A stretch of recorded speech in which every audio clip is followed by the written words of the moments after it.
મિત્રો, અવકાશમાં ભારતનું આત્મનિર્ભર પગલું 18 જુલાઈ 1980નો દિવસ ભારતના અવકાશ ઇતિહાસમાં સુવર્ણ અક્ષરે લખાયેલો છે.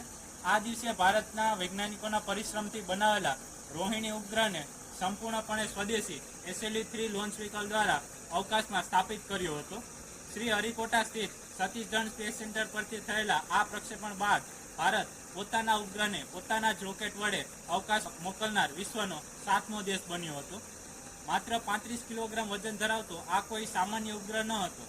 તેનો હેતુ ભારતના પ્રથમ સ્વદેશી રોકેટ SLV-3ની ક્ષમતાની ચકાસણી કરવાનો અને વૈજ્ઞાનિક માહિતી મેળવવા માટે બનાવવામાં આવ્યો હતો.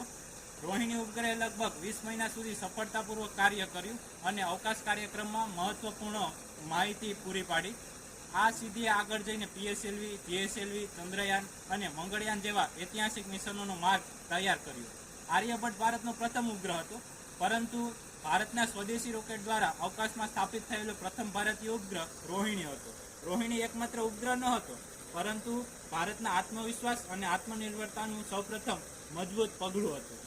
જય વિજ્ઞાન, જય ભારત.